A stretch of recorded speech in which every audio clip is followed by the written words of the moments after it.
नमस्कार, आपका राज्य आपकी खबर में आप सभी का बेहद स्वागत। मैं हूं आपके साथ सुचित्रा गुप्ता। खबर उत्तर प्रदेश के औरैया से है, जहां अजीतमल तहसील के सराय अमलिया गांव निवासी अग्निवीर सैनिक विनोद कुमार अरुणाचल प्रदेश में वास्तविक नियंत्रण रेखा यानी कि LAC के पास बादल फटने की घटना के बाद लापता हो गए। विषम परिस्थितियों में ड्यूटी के दौरान अचानक भारी बारिश और बादल फटने से क्षेत्र में तेज जल प्रवाह और भूस्खलन की स्थिति बन गई, जिसके बाद विनोद कुमार से संपर्क टूट गया। घटना की जानकारी मिलते ही भारतीय सेना ने स्थानीय प्रशासन और आपदा प्रबंधन दलों के साथ मिलकर बड़े स्तर पर खोज और बचाव अभियान शुरू किया। दुर्गम पहाड़ी क्षेत्र और खराब मौसम अभियान में लगातार चुनौती बने हुए हैं, लेकिन आधुनिक उपकरणों की सहायता से जवान लगातार विनोद कुमार की तलाश की जा रही है। वहीं उनके पैतृक गांव में सूचना पहुंचते ही परिवार में चिंता का माहौल बन गया। ग्रामीण और जनप्रतिनिधि परिवार से मिलकर उनके लगातार दिलासा दे रहे हैं। पूरा गाँव विनोद कुमार की सुरक्षित वापसी के लिए प्रार्थना भी कर रहा है। भैया क्या नाम है आपका? मैं धर्मेंद्र यादव है। अच्छा, ये जो अग्निवीर सैनिक जो विनोद जी थे, ये आपके कौन थे? हमारा भतीजा है, बड़ी भतीजे थे। इनके बारे में अभी तक क्या अपडेट मिली, क्या सूचना? अभी तक जो सूचना मिली है उसमें आर्मी वालों ने हमें जो पूरा आश्वासन दिया है कि हम लोग अपने स्तर से उनकी खोजबीन कर रहे हैं और जैसे ही कोई अपडेट आएगा हम आपको इन्फॉर्मेशन करेंगे। अभी आपकी लास्ट बार वहाँ कब बात हुई? मेरी लास्ट बार अभी 12 तारीख की बात हुई थी। नहीं, ये आर्मी के लोगों से जो आर्मी लोगों से हमारी सुबह शाम अपडेट होती रहती है। अभी सुबह बात हुई थी? जी जी। अच्छा, तो क्या बताया? सर्च ऑपरेशन जारी है? हाँ, उन्होंने कहा। खबर औरैया से, जहां पर श्रावण मास के तृतीय सोमवार और नागपंचमी पर्व को देखते हुए पुलिस अधीक्षक औरैया ने देवकली मंदिर पहुंचकर सुरक्षा व्यवस्थाओं का स्थलीय निरीक्षण किया। एसपी ने कांवड़ियों और श्रद्धालुओं के जलाभिषेक को लेकर सुरक्षा, यातायात, पार्किंग और साफ सफाई सहित अन्य व्यवस्थाओं का जायजा लेकर सब कुछ सुनिश्चित किया कि जो भी कांवड़िये यहां पर पहुंचे थे उन्हें व्यवस्थाएं दुरुस्त मिली। निरीक्षण के दौरान ड्यूटी पर तैनात पुलिस अधिकारियों और कर्मचारियों से पुलिस की सतर्कता और संवेदनशीलता के साथ जिम्मेदारी निभाने के भी उन्होंने निर्देश दिए थे, जिसकी वजह से श्रावण के सोमवार, जो तीसरा सोमवार था, वो बहुत ही व्यवस्थित ढंग से निकल चुका है। देखिए, मंदिर परिसर में श्रद्धालुओं की लगातार संख्या बढ़ती गई, लेकिन प्रशासन ने पैनी नजर बनाए रखी और इस वजह से सावन का जो तीसरा सोमवार था वो सुरक्षित तरीके से निकला है। आज दिनांक 17 अगस्त 2026 को नागपंचमी का त्योहार है। आज सोमवार भी है। इसके दृष्टिगत जनपद औरैया में शिव जी का सबसे बड़ा मंदिर है देवकली धाम। अभी वहीं पे हम लोग मौजूद हैं। यहाँ पे पुलिस के दृष्टिगत संपूर्ण व्यवस्थाएं कराई गई हैं। यहाँ पे हमारे जितने भी राजपत्रित अधिकारी हैं, जितना भी पुलिस वाले, उन सबका व्यवस्थापन कल रात्रि से ही कर दिया गया है। इसके साथ साथ यहाँ पे लगातार ड्रोन से मॉनिटरिंग की जा रही है। जो क्राउड आ रहा है, आसपास की जितनी भी पार्किंग्स हैं वो सब एक्टिवेटेड हैं। मार्ग पे भी हमारी लगातार पेट्रोलिंग चल रही है ताकि कहीं भी कोई दुर्घटना ना हो। साथ ही साथ मार्ग पे 112 और एम्बुलेंसेस की भी व्यवस्था। खबर उत्तर प्रदेश के एटा से, जहां पर कोतवाली देहात थाना क्षेत्र के बाबसा गांव के समीप खेत में एक युवक का संदिग्ध परिस्थितियों में शव पड़ा मिला। खेत में शव मिलने की जानकारी सामने आते ही क्षेत्र में सनसनी फैल गई और परिजनों में चीख पुकार मच गई। बताया जा रहा है कि मृतक युवक पिछले 3 दिनों से घर से लापता था। इसी बीच उसका शव खेत में पड़ा मिला। मृतक की जेब से विषाक्त पदार्थ की पुड़िया भी मिली है। इसके बाद से घटना को लेकर कई सवाल खड़े हो रहे हैं। सूचना मिलने पर पुलिस मौके पर पहुंची और घटनास्थल का बारीकी से निरीक्षण किया। पुलिस ने मृतक के शव को कब्जे में लेकर पोस्टमार्टम के लिए भेज दिया है। पोस्टमार्टम की रिपोर्ट के बाद ही युवक की मृत्यु के वास्तविक कारणों का पता चल पाएगा। फिलहाल पुलिस पूरे मामले की जांच कर रही है।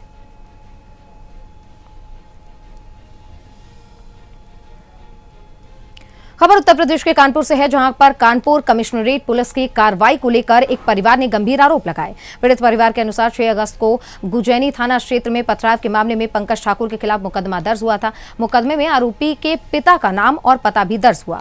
देखिए, इसके बाद 10 अगस्त को पुलिस ने पनकी निवासी पंकज चौहान के घर पर दबिश दी। परिवार का आरोप है कि पुलिस उसके भाई सौरभ चौहान को घर से थाने ले गई और उसके साथ घंटों तक अभद्रता की गई। पीड़ित ने गुजौनी थाना में तैनात सिपाही विष्णुपाल सिंह पर परेशान करने का आरोप लगाया। परिवार का कहना है कि पहले भी पनकी थाना में तैनाती के दौरान सिपाही ने पंकज चौहान पर मुकदमा दर्ज कराया था। मामले में पुलिस कमिश्नर से शिकायत करके न्याय की गुहार लगाई गई है। मेरा नाम सौरभ सिंह चौहान है। सीपी साहब क्या हम इसलिए आए थे क्योंकि 6 तारीख की घटना हुई थी गुजैनी थाने से पथराव की, जिसका FIR दर्ज हो चुकी थी पंकज ठाकुर के नाम। उसके पिता का नाम भी था उस पर और पता भी था, लेकिन 9 तारीख के FIR दर्ज होने के बावजूद 10 तारीख को गुजैनी थाने की फोर्स के 7 विष्णु सिपाही आते हैं, 7 बिना वर्दी के, और मेरे घर में करीबन 2 घंटे तक बदतमीजी करते हैं। हम सबूत दिखाते हैं, उसके बावजूद हमको उठा के ले जाती है। मेरे पिताजी बीमार रहते हैं, उनके साथ बदतमीजी करती है। हम ये जानना चाहते हैं कि जब 9 तारीख को FIR दर्ज हो गई थी, उसमें उसके जिसने खबर उत्तर प्रदेश के कानपुर से है, जहां नशे के कारोबार के खिलाफ पुलिस को बड़ी सफलता मिली है। सर्विलांस और फजलगंज थाना पुलिस की संयुक्त टीम ने एक कार से 15 किलो 320 ग्राम अवैध चरस बरामद करके 2 तस्करों को अरेस्ट किया है। पुलिस के अनुसार बरामद चरस की अंतर्राष्ट्रीय बाजार में कीमत करीब 15 करोड़ रुपए आंकी गई है। पूछताछ में सामने आया है कि चरस की ये खेप नेपाल के रास्ते भारत लाई गई थी और इसे महाराष्ट्र और मध्य प्रदेश के अलग अलग शहरों में पहुंचाया जाना था। जांच में यह भी पता चला है कि आरोपियों में से एक का भाई चरस तस्करी के मामले में महाराष्ट्र की जेल में बंद है। पुलिस के मुताबिक आरोपी तस्करी से होने वाली कमाई को इवेंट मैनेजमेंट सहित अन्य वैध कारोबारों में लगाने का प्रयास करते थे। पुलिस अब पूरे तस्करी नेटवर्क की आगे और पीछे की कड़ियां तलाश रही है। साथ ही अवैध संपत्तियों की जानकारी जुटाकर उन्हें जब्त करने की कार्रवाई शुरू कर दी गई है। देखिए, पुलिस आयुक्त महोदय के निर्देशन के क्रम में हमारी पुलिस टीम द्वारा लगातार ये नारकोटिक्स की रोकथाम के लिए लगातार प्रयास किए जा रहे थे। तो इस प्रयास के अंतर्गत हमारी सर्विलांस और थाना फजलगंज की टीम ने प्रभावी कार्रवाई करते हुए आज 2 अभियुक्तों को गिरफ्तार किया है। इनके पास से इनकी ऑल्टो कार में करीब 15.5 किलो चरस बरामद की गई है। विस्तृत पूछताछ की गई है। पूछताछ में इन्होंने बताया कि ये चरस जो है वो नेपाल के रास्ते लाई जा रही थी और आगे महाराष्ट्र और मध्य प्रदेश के विभिन्न शहरों में ये सप्लाई कर रहे थे। इस सूचना के आधार पर इनकी गिरफ्तारी की गई है। इस पर पूछताछ की जा रही है। पूछताछ में आगे भी जो तथ्य प्रकाश में आते हैं और जो बैकवर्ड और फॉरवर्ड लिंकेज मिलती है उनमें उसको स्टैब्लिश करके उनके विरुद्ध कार्रवाई करी जाएगी। खबर उत्तर प्रदेश के आजमगढ़ से है, जहां पर जियनपुर कोतवाली क्षेत्र में नरहन खास गांव में धार्मिक गतिविधियों के दौरान धर्म परिवर्तन के आरोप को लेकर हड़कंप मच गया। आरोप है कि क्रिश्चियन धर्म का उपदेश देकर लोगों को कथित तौर पर धर्म परिवर्तन के लिए प्रेरित किया जा रहा था। सूचना पर पहुंची पुलिस ने पादरी सोनू कुमार समेत कई लोगों को हिरासत में लिया। बताया गया कि मौके पर बड़ी संख्या में महिला और पुरुष मौजूद थे। आरोप है कि झाड़ फूक और पूजा पाठ के नाम पर लोगों को बरगलाने और पैसे का लालच देकर धर्म परिवर्तन का प्रयास किया जा रहा था। मौके से बाइबल की किताबें मिलने का भी दावा किया गया। सूचना पर बजरंग दल, करणी सेना और अन्य कार्यकर्ता मौके पर पहुंचे और इसके बाद विवाद की जो पूरी जानकारी है वो सामने आई है। देखिए, पुलिस ने स्थिति को नियंत्रित किया है। आधा दर्जन से अधिक महिलाओं और 3 पुरुषों को भी हिरासत में लिए जाने की जानकारी सामने आई है। बजरंग दल की ओर से पुलिस को तहरीर देने पर कार्रवाई की जा रही है। देखिए, पुलिस पूछताछ करके पूरे मामले की जांच कर रही है और आरोपों की वास्तविक जांच करके पुष्टि सामने जो है वो पुलिस करेगी, इस बात को कह रही है।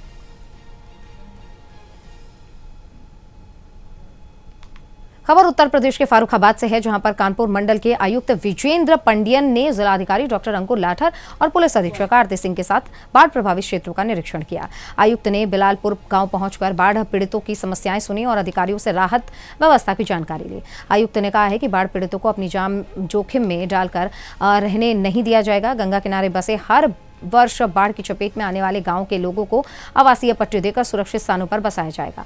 उन्होंने कहा, जिन लोगों की जमीन गांव में है और वे गांव नहीं छोड़ना चाहते, वे दोनों स्थानों पर रह सकते हैं। जिलाधिकारी ने बताया कि बाढ़ से बेघर हुए 25 परिवारों को आवासीय पट्टे और आर्थिक सहायता दी जा चुकी है। आवागमन के लिए नाव और मोटर बोट चलाई जा रही है। प्रत्येक गाँव में चिकित्सा शिविर लगाए जा रहे हैं और पशुओं का टीकाकरण भी किया जा रहा है। आयुक्त ने धारा नगरी पहुंचकर बाढ़ पीड़ितों को राहत सामग्री वितरित की। साथ ही रहमनिया स्कूल में बने बाढ़ शरणालय का भी निरीक्षण करके व्यवस्थाओं का जायजा लिया। फरुखाबाद सबसे ज्यादा प्रभावित है हमारा। अभी लोअर फ्लड है, उसी में भी 62 गांव को ऊपर गांव अफेक्ट हुआ है। अभी फिलहाल खतरे के निशान से नीचे पानी चला आया है। 137 हमारा 137 मीटर खतरे के निशान है। अभी 136.5 चल रहा है। थोड़ा अभी 2 दिन से रिसेडिंग है। फिर भी यहाँ जो गाँव है आप देख ही रहे हैं, लगभग 62 गाँव अफेक्टेड है। हजारों लोग इस पर अफेक्टेड है। अभी उस पर निरीक्षण के लिए आया हूँ मैं। बाकी बाढ़ चौकी में निरीक्षण कराते हुए कुछ लाभार्थी का हमने किट भी वितरण किया है। बाकी ये गांव का जो परमानेंट सोल्यूशन करने के लिए अभी तो प्रयास कर रहे हैं। खासतौर पे यहाँ 100 से 150 गांव हमेशा हर बार अफेक्ट होता है। गांव वाले का मांग भी है यहाँ का तटबंध बनाने के लिए। तटबंध के साथ साथ ड्रेजिंग पे भी काम हो जाएगा, तब तटबंध भी बचेगा गाँव का और बाकी ड्रेजिंग के वजह नदी भी सीधे हो जाएगा। इसको प्रस्ताव शासन को भेज रहे हैं। बाकी तब तक के लिए जो कितने छोटी छोटी परेशानी होता है उसी का हमें उनके साथ देना है। इससे तो सब लोग मिलते हुए उनको परेशानी को दूर करने के लिए। कई गांवों में लगातार कटान जारी है। लोगों को गाँव खबर झारखंड के बोकारो से है, जहां भारतीय मजदूर संघ के देशव्यापी आंदोलन के तहत सोमवार को उपायुक्त कार्यालय के निकट 11 सूत्री मांगों को लेकर धरना प्रदर्शन किया गया।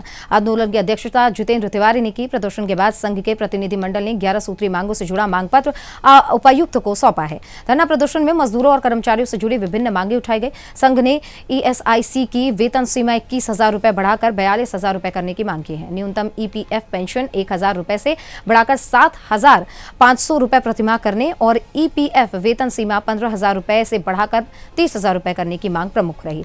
भारतीय मजदूर संघ का कहना है कि महंगाई और बढ़ती जीवन यापन लागत के बीच मौजूदा वेतन और सामाजिक सुरक्षा की सीमाएं श्रमिकों के हितों के अनुरूप नहीं है। संघ नेताओं ने सरकार से 11 सूत्री मांगों पर गंभीरता से विचार करके शीघ्र सकारात्मक निर्णय लेने की मांग की। संघ ने चेतावनी दी है कि मांगों पर समय रहते सकारात्मक पहल नहीं हुई तो आंदोलन को और आगे और व्यापक तरीके से आगे बढ़ाया जाएगा।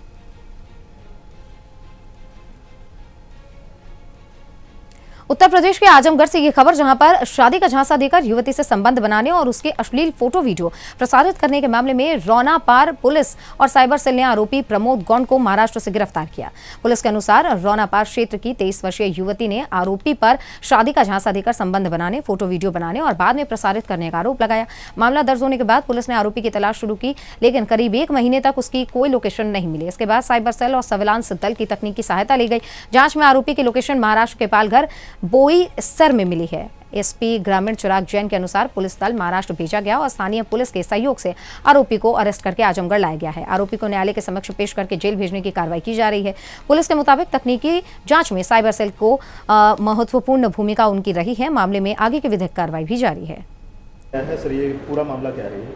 देखिए, थाना रौनापार के अंतर्गत एक सूचना प्राप्त हुई थी कि एक पीड़िता के साथ व्यक्ति द्वारा शादी का झांसा देकर अवैध संबंध बनाया गया और उसकी फ़ोटो वीडियो वायरल की गई। इस सूचना पर हमारे थाना रौनापार की पुलिस द्वारा तत्काल FIR दर्ज की गई और अभियुक्त की तलाश के लिए टीमें गठित की गई। अभियुक्त की लगभग 1 महीने तक कोई लोकेशन प्राप्त नहीं हुई। इसमें साइबर टीम और सर्विलांस टीम को भी लगाया गया और उनके द्वारा अथक प्रयास के माध्यम से उसकी लोकेशन मुंबई प्राप्त हुई, जिसको हमारी टीम ने भेजकर आज बरामद किया है और व्यक्ति को गिरफ्तार करके आज माननीय रिमांड प्राप्त कर जेल भेजा जा रहा है। सर, गिरफ्तार अभियुक्त जो खबर राजस्थान के चित्तौड़गढ़ से है, जहां पर नगरीय निकाय चुनाव 2026 की तैयारियों के तहत नगर परिषद के 60 वार्डों के आरक्षण की लॉटरी निकाली गई।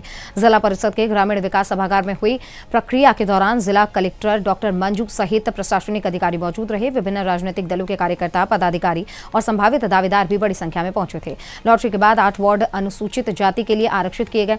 इसमें 5 वार्ड अनुसूचित जाति पुरुष और 3 वार्ड अनुसूचित जाति महिला के लिए यहाँ पर फिक्स किए गए हैं। अनुसूचित जाति के वार्ड 5, 6, 7, 18, 19, 23 और 46 के साथ 50 भी हैं। अन्य पिछड़ा वर्ग के लिए 12 वार्ड आरक्षित हुए हैं, जिनमें 8 पुरुष और 4 महिला वार्ड शामिल हैं।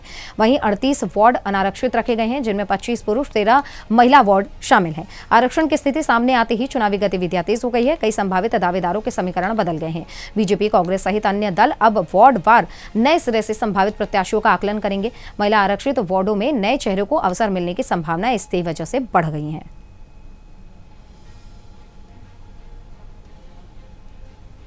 खबर राजस्थान के चित्तौड़गढ़ से, जहां पर हमीरगढ़ हवाई पट्टी के विस्तार और एयरपोर्ट के रूप में विकास के लिए प्रस्तावित भूमि अधिग्रहण का ग्रामीणों ने विरोध किया। गंगरार तहसील के लाखा का खेड़ा, गणेशपुरा और डांडवा गांव के सैकड़ों ग्रामीण कलेक्ट्रेट पहुंचे और मानव श्रृंखला बनाकर सांकेतिक रास्ता जाम किया। ग्रामीणों ने उपखंड अधिकारी को ज्ञापन सौंपकर उचित मुआवजे की मांग की है। ग्रामीणों के अनुसार करीब 1200 बीघा भूमि अधिग्रहित करने का प्रस्ताव है। देखिए, उसमें लगभग 1000 बीघा भूमि गंगरार तहसील में है। ग्रामीणों का कहना है कि अधिकांश परिवार खेती पर निर्भर हैं और भूमि जाने से आजीविका का संकट पैदा होगा। ग्रामीणों ने इसके साथ ही DLC दर के ब्याज बाजार मूल्य के अनुसार मुआवजा, प्रत्येक प्रभावित परिवारों के एक योग्य सदस्य को रोजगार और जमीन के बदले वैकल्पिक कृषि भूमि देने की मांग की है। साथ ही प्रभावित गांव के विकास की जिम्मेदारी लेने की भी मांग उठाई है।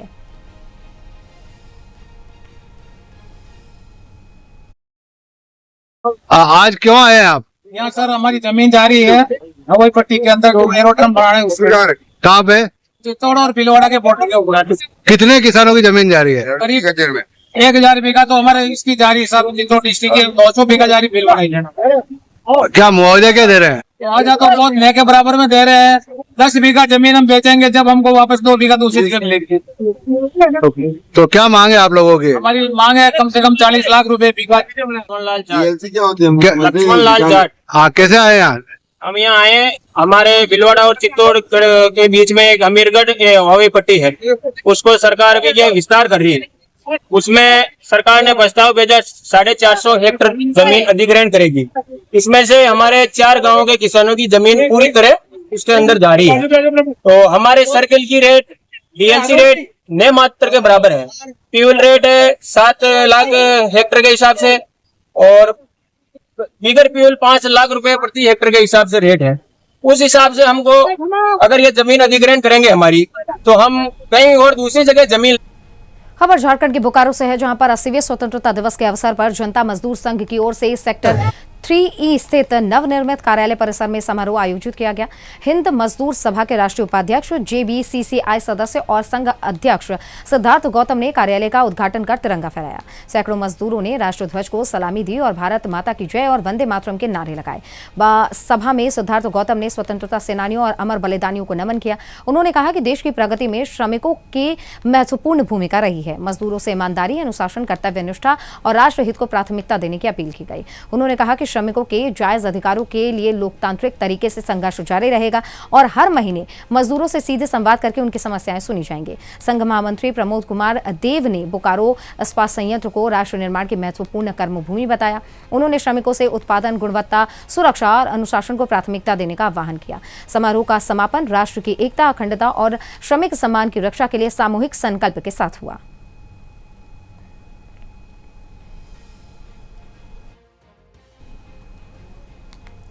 खबर उत्तर प्रदेश के संभल से है, जहां पर थाना रायसत्ती क्षेत्र के खग्गूसराय में रिहायशी मकान के भीतर जींस और चप्पल बनाने की फैक्ट्रियां चलती मिली। सिटी मजिस्ट्रेट सुधीर कुमार और सीओ कुलदीप कुमार की टीम ने कार्रवाई करते हुए ग्राउंड फ्लोर से 18 सिलाई मशीनें जब्त की हैं। यहां से 10 से 12 युवक जींस की सिलाई करते मिले। संचालक वैध अनुमति से जुड़े दस्तावेज नहीं दिखा सके। पहली मंजिल पर चप्पल बनाने का भी काम चलता मिला, जहां पर ज्वलनशील सामान रखा गया था। जांच में इंडस्ट्री परमिशन, फायर, NOC और GST पंजीकरण समेत अनावश्यक जितने भी आवश्यक दस्तावेज हैं वो नहीं मिले। प्रशासन अब धारा 152 BNS के तहत नोटिस जारी करेगा। जींस सिलाई का काम भूरा नामक ठेकेदार द्वारा कराया जा रहा था। मकान महफूज नाम के व्यक्ति का बनाया गया था। मकान के स्वामित्व को लेकर भी शिकायत मिली है, जिसकी प्रशासन अब आगे जांच करेगा।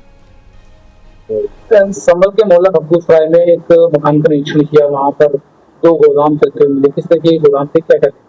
मोहल्ला खग्गूसराय में हनुमान मंदिर के पास एक शिकायत मिली थी कि मकान में जींस का कारखाना चल रहा है।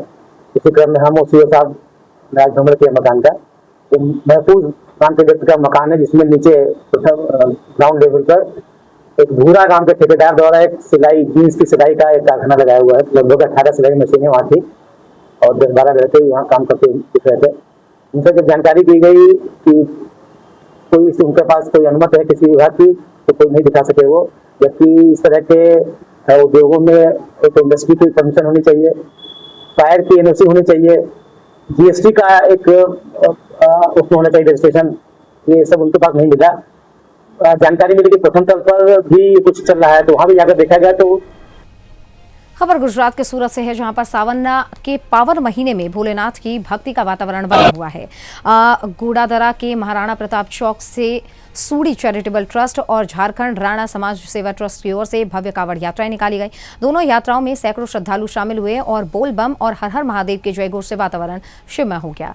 सूडी चैरिटेबल ट्रस्ट की पहली कांवड़ यात्रा में 400 से अधिक श्रद्धालु शामिल हुए। वहीं झारखंड राणा समाज सेवा ट्रस्ट की यात्रा में 700 से अधिक कांवड़िए शामिल हुए। महिला, पुरुष, युवा और बच्चों ने भक्ति के गीतों के साथ यात्रा में भाग लिया। श्रद्धालु जहांगीरपुरा पहुंचे, जहां स्नान और जल संकल्प के बाद पैदल ओलपाड़ स्थित सिद्ध महादेव मंदिर पहुंचे और भगवान भोलेनाथ का जलाभिषेक किया। आयोजकों ने बताया कि उद्देश्य सनातन धर्म, संस्कृति और परंपराओं को आगे बढ़ाना और युवा पीढ़ी को संस्कारों से जोड़ना है। आपका परिचय? मेरा नाम राजकुमार मंडल है, सोनी चैरिटेबल ट्रस्ट का अध्यक्ष। आज कहाँ से, किस जगह से जो कांवड़ यात्रा निकली जा रही है? ये जगह मंडल ट्रेवल ऑफिस अपना है, बहुचर नगर में, महाराणा प्रताप चौक, गुड़ादरा, सूरत से हम लोग। इस यात्रा में कितने लोग शामिल हैं? इस यात्रा में लगभग 300 से 400 के आसपास है। ये हम लोग का प्रथम कांवड़ यात्रा है प्रयास कर रहे हैं कि जितना अच्छा से अच्छा हो। कांवड़ यात्रियों के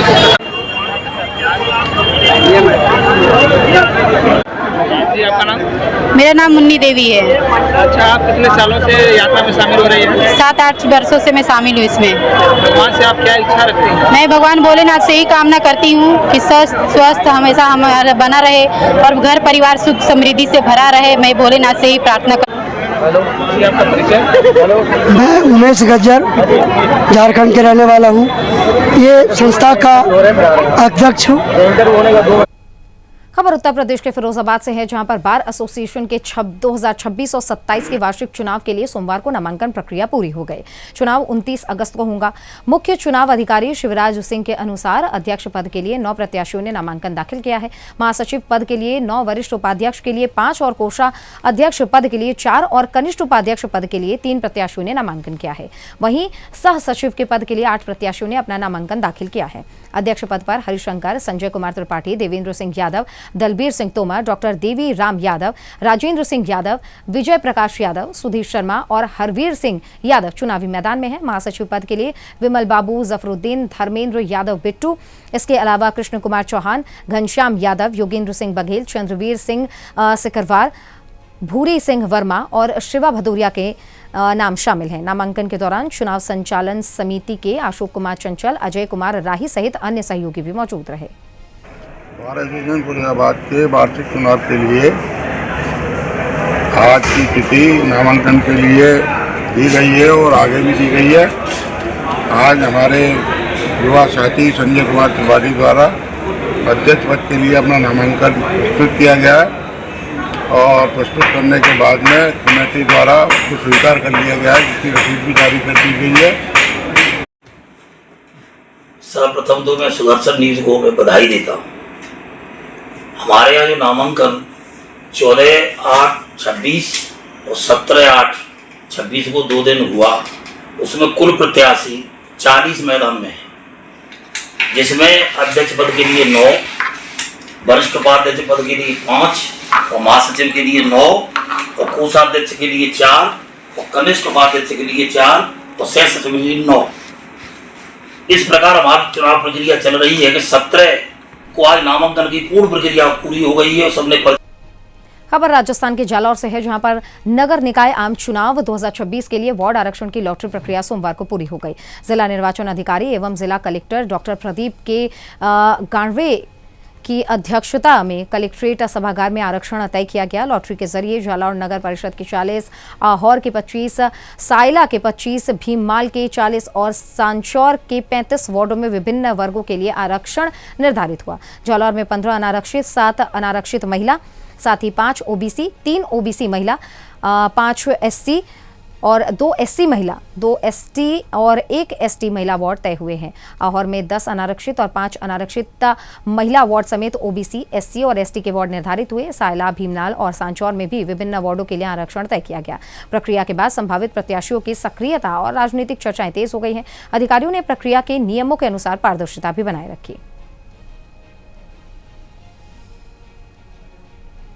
खबर उत्तर प्रदेश के बिजनौर से है, जहां पर उत्तराखंड के लक्सर में कथित अवैध रक्त शिविर लगाकर रक्त एकत्र करने और बिक्री के मामले में बिजनौर का संबंध सामने आने के बाद से जांच का दायरा बढ़ा दिया गया है।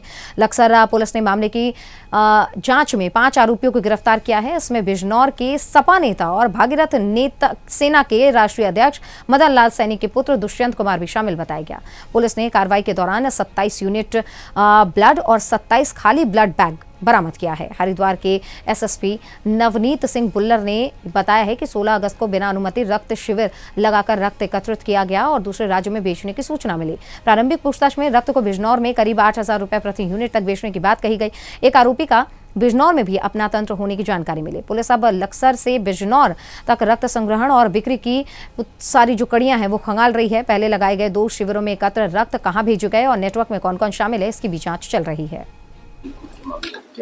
इसमें कल 16 तारीख को लक्सर कोतवाली में सूचना मिली थी कि कुछ लोग वहां पे इलीगल तरीके से खबर मध्य प्रदेश के बैतूल से है, जहां पर बीजादेही क्षेत्र के रतनढाणा गांव में घरेलू कामकाज को लेकर हुए विवाद में 4 अगस्त की रात को रामदयाल की कुल्हाड़ी मारकर हत्या कर दी गई। पुलिस के अनुसार आरोपी राजू काजले ने हमला किया और घटना के बाद फरार हो गया। बीजादेही पुलिस ने बीएनएस की धाराओं में मामला दर्ज किया है। घटनास्थल से वैज्ञानिक साक्ष्य जुटाए गए हैं और शव को पोस्टमार्टम के लिए भेजा गया है।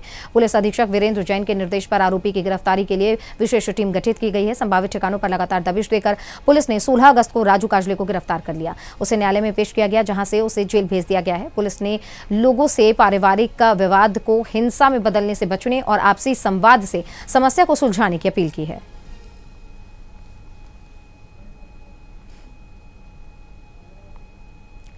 अगली खबर यूपी के फर्रुखाबाद से है, जहां पर कोतवाली फतेहगढ़ के रखा तिराहे के पास हजरत पहलवान शाह दरगाह के निर्माण को लेकर विवाद सामने आया।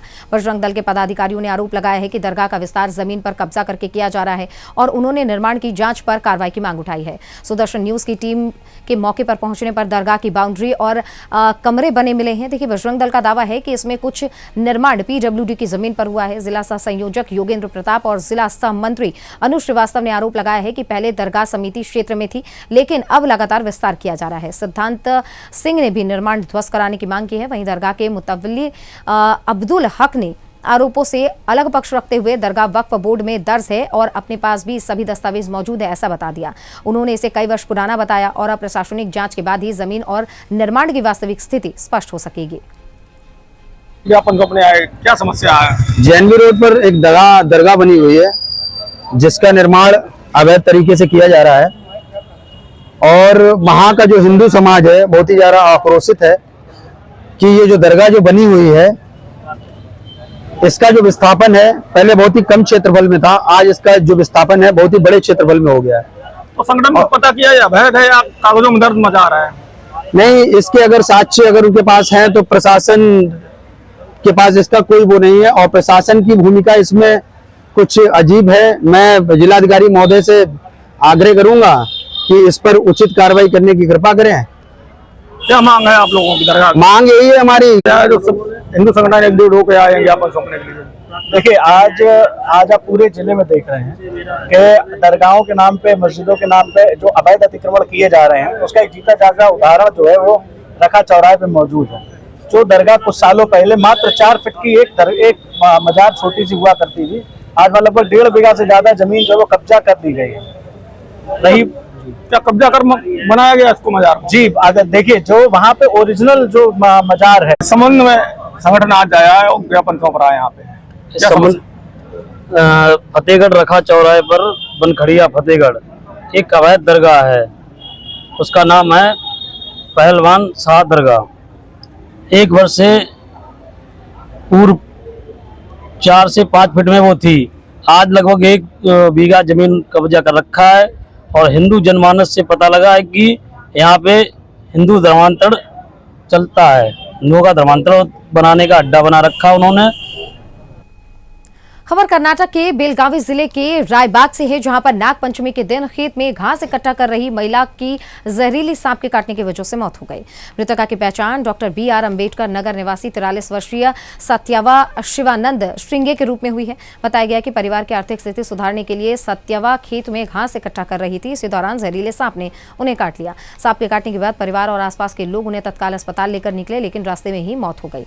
नाग पंचमी पर जहां देश भर में मिट्टी के नाग की पूजा और दूध अर्पित करके त्यौहार मनाया जाता रहा है, वहीं सत्यवा के परिवार के लिए ये दिन मातम में बदल गया। बच्चों और परिजनों का रो रो कर बुरा हाल हो गया। त्यौहार के दिन हुई इस घटना से पूरे अम्बेडकर नगर में शोक का वातावरण है। घटना रायबाग पुलिस थाना क्षेत्र की बताई गई है। ಏನ್ರಿ ಹಾವು ಕಡದ ವಿಷಯ ರೀ ನಿಮ್ಮ ಮದರ್ಗ್ರಿ? ಹಾವು ಕಡೋದು ಖಚಿತ ಇದ್ರದ ರೈತರಲ್ಲಿ ನಾವು ಕೆಲ್ಸಕ್ಕೆ ಹೋಗ್ರಿ ಡೈಲಿ ಮನ್ಯಾಗ ನಮ್ಮಮ್ಮ ನಮ್ಮ ಪಪ್ಪ ನಮ್ಮ ಮೂಲ ಮಂದಿ ಇರೋದ್ರಿ ಅಂದ್ರೆ ನಾವು ಡೈಲಿ ಇವತ್ತು ದುಡಿದು ಇವತ್ತು ತಿನ್ನೋರು ರೈತರಲ್ಲಿ ಕೆಲ್ಸಕ್ಕೆ ಹೋಗ್ರಿ ನಮ್ಮ ಮಮ್ಮಿ ರೀ ಅಂತ ರೈತ ಕೆಲಸ ಮಾಡ್ಕೊಂಡು ಕಸ ಕಿತ್ತಬೇಕಾದ್ರೆ ಅದು ಹೊಲ ಕಡಿತೀರಿ ಕಡಿದ ರೋಡಿಂದ ಯಾರ ಹೊಲ? ನಿಮ್ದ ಹೊಲಾರೋ ಅಥವಾ ಎಲ್ಲ ಬೇರೆ ಕಡೆ ಕೆಲಸ ಹೋಗ್ತೀರಾ? ನಮ್ದು ಹೊಲ. ಅಮ್ಮ ನಿಮ್ಮ ಹೆಸರೇನ್ರಿ? ನೀವು ಕೆಲಸಕ್ಕೆ ಹೋಗಿರೇನೆ ಅವ್ರ ಜೊತೆ? नेपाल से सटे नेपाल सीमा से सटे क्षेत्र में कथित अवैध गतिविधियों और घुसपैठ के मुद्दे को लेकर हिंदू युवा वाहिनी ने प्रदर्शन करके प्रशासन से सख्त कार्रवाई की मांग की।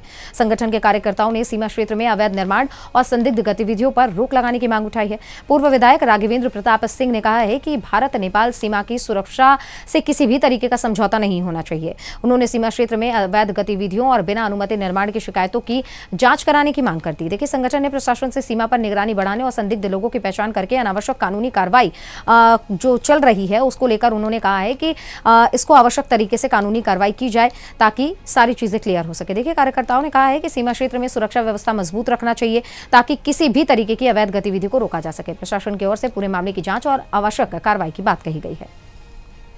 नेपाल भारत पर हिंदू वाहिनी के तत्वाधान में आपके द्वारा एक कार्यक्रम किया गया, क्या कार्यक्रम था? हमारे लिए राष्ट्र प्रथम है,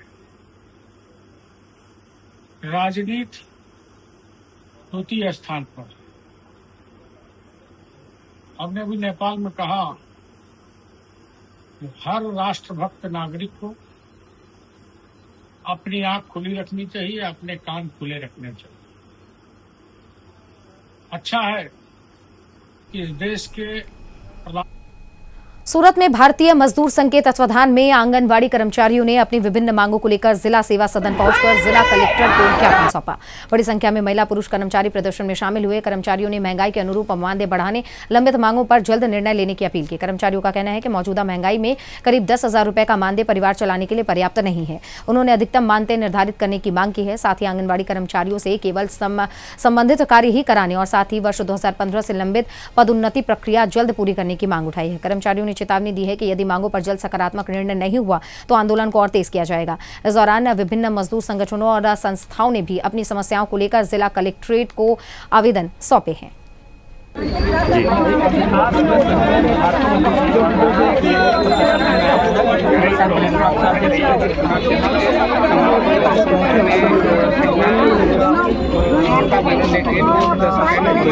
सरकार से जो उसका वेतन होता है, वेतन का मिलता है, उस वेतन को लेके कई तरीके से यहाँ पे लगाए हमारे यहाँ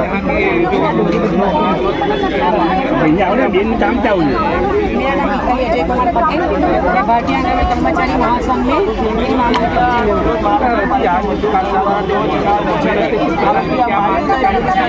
हमारी आंगनबाड़ी बहनों की बहुत सारी मांगे हैं, लेकिन आज हम जिला भारतीय मजदूर संघ के जरिए कलेक्टर श्री के जरिए मुख्यमंत्री श्री और प्रधानमंत्री श्री को हम आवेदन देने के लिए आए हैं। उत्तर प्रदेश के अमरोहा के धनौरा नगर पालिका परिषद के चेयरमैन प्रवीण अग्रवाल ने कार्यकाल के 3 वर्ष पूरे होने पर नगर में कराए गए विकास कार्यों का ब्यौरा साझा किया। उन्होंने दावा किया है कि सरकार की योजनाओं और पालिका के प्रयासों से धनौरा में सड़क, जल निकासी, प्रकाश व्यवस्था, धार्मिक स्थलों के विकास और सौंदर्यीकरण के कार्य में तेजी हुई है। देखिए, चेयरमैन के अनुसार अब तक करीब 150 सड़कों का निर्माण कराया गया है। प्रमुख मार्गों को पंडित दीनदयाल उपाध्याय योजना से जोड़ने के लिए उसको और बेहतर बनाया गया है। साथ ही बाईपास पर प्रकाश व्यवस्था का भी काम जारी है। उन्होंने कहा है कि जल भराव की समस्या को दूर करने के लिए भी काम किए गए हैं। देखिए, बालाजी मंदिर का जीर्णोद्धार कराया गया है, जबकि शिव मंदिर का निर्माण शुरू हो चुका है। अन्य धार्मिक स्थलों के भी विकास को लेकर हम लगातार चिंतित हैं और काम कर रहे हैं। उन्होंने बताया कि प्रमुख चौराहों का सौंदर्यीकरण होगा और एक चौराहे का नाम बदलकर राम लखन चौक किया गया है। वो 3 साल का विकास कर रही है, कहाँ विकास कर रही है, उसका जानकारी दीजिए। सर्वप्रथम तो मैं आपको सुदर्शन न्यूज़ चैनल को मैं धन्यवाद देता हूं, जो उन्होंने आपने अपना कीमती समय निकालकर यहाँ धनौरा नगर में आए और मेरे से मुलाकात की, उसके लिए सुदर्शन न्यूज़ का बहुत बहुत धन्यवाद। और अगर मैं बात करूँ विकास की, तो धनौरा में विकास की गंगा बह रही है, क्योंकि हमारी जो सरकार है भारतीय जनता पार्टी, उसका पहले से ही लक्ष्य है कि सबका साथ, सबका विकास, सबका विश्वास और सबके प्रयास से अपने प्रदेश को, अपने देश को बढ़ाना है। उसी के अनुरूप धनौरा नगर भी चल रहा है और माननीय मुख्यमंत्री जी की महत्वाकांक्षी योजनाओं का पूर्ण लाभ धनौरा नगर को मिल रहा है और उसके अंतर्गत हमने अमरोहा के नौगावा सादात थाना क्षेत्र के बिलना गांव में सरकारी जमीन पर कथित कब्जे का मामला सामने आया। एक अज्ञात व्यक्ति ने जिलाधिकारी नितिन गौड़ से शिकायत करके आरोप लगाया है कि गांव में स्थित सरकारी भूमि पर एक दबंग ने अवैध रूप से कब्जा कर रखा है। शिकायत मिलने के बाद जिलाधिकारी ने मामले की गंभीरता समझते हुए संबंधित उप जिलाधिकारी को जांच के आदेश दिए हैं। जिलाधिकारी ने निर्देश दिया है कि अधिकारी मौके पर पहुंचकर जमीन की वास्तविक स्थिति का निरीक्षण करें और राजस्व अभिलेखों से उसका मिलान करें। प्रशासनिक जांच में यदि सरकारी भूमि पर अवैध कब्जे की पुष्टि होती है तो नियमानुसार आगे की कार्रवाई की जाएगी। अधिकारियों को जांच रिपोर्ट प्रस्तुत करने के भी निर्देश दिए गए हैं। प्रशासन की कार्रवाई के बाद सरकारी जमीन पर कब्जे के आरोप को लेकर क्षेत्र में चर्चा तेज हो गई है। के गांव बीलना में रातों रात एक सरकारी जमीन पर अवैध कब्जा किया गया था दबंगों द्वारा, और जिसके बारे में तहसील को मालूम था, फिर भी उस कब्जा को नहीं रोका गया। ये नौगांव सदात में जो बीलना का मैटर है उसमें एसडीएम को जांच के निर्देश दे दिए गए हैं और जांच की रिपोर्ट जो भी आएगी वो मीडिया से शेयर भी की जाएगी। बस रेस्ट एश्योर्ड कि सरकारी ज़मीन पे किसी भी कीमत में कब्जा नहीं होने दिया जाएगा, यही शासन की मंशा, ये हमारे एसडीएम को निर्देश भी है। सदात क्षेत्र के गांव बीलना में रातों रात एक सरकारी जमीन पर अवैध कब्जा किया गया था दबंगों द्वारा, और जिसके बारे में तहसील को मालूम था, फिर भी उस कब्जा को नहीं रोका गया। फिलहाल के लिए आपका राज्य आपकी खबर में बस इतना ही। बने रहे सुदर्शन न्यूज के साथ। नमस्कार।